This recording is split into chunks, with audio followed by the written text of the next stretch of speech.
దేవాలయ అభివృద్ధియే దృక్పథముగా ఉంచుకొని కాకినాడ జిల్లా క్రీడా మైదానంలోని ఇండోర్ హాల్లో రాష్ట్ర స్థాయి సీనియర్ జూడో పోటీలను ఘనంగా ప్రారంభమయ్యాయి. రూరల్ ఎమ్మెల్యే పంతం నానాజీ పోటీలకు ప్రారంభం పలికారు. జూడో సంఘ చైర్మన్ వెలగ వెంకటేశ కృష్ణారావు, ఖోఖో సంఘ సీఈఓ వెంకట నాగశెట్టి, రాష్ట్ర కార్యదర్శి పవన సందీప్, డిఏఎస్డిఓ సతీష్ కుమార్ గౌరవ అతిథులుగా పాల్గొన్నారు.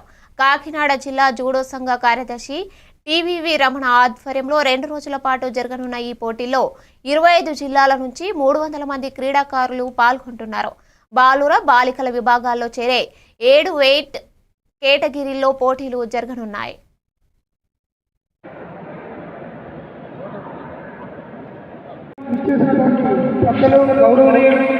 రూరల్ ఎమ్మెల్యే గారు పంతం నారాజీ గారికి నా హృదయపూర్వక నమస్కారం తెలియజేసుకుంటున్నాను.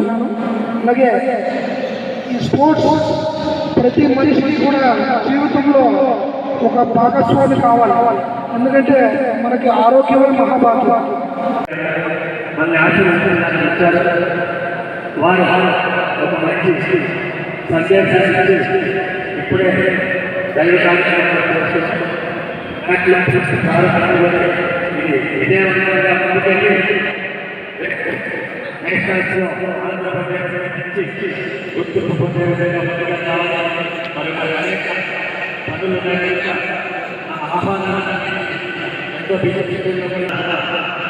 వీటంతా కూడా వారికి ధన్యవాదాలు చెప్తూ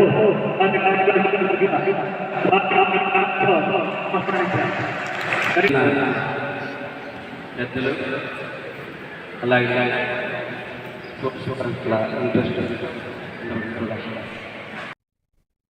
కాకినాడ జిల్లా ఎస్పీ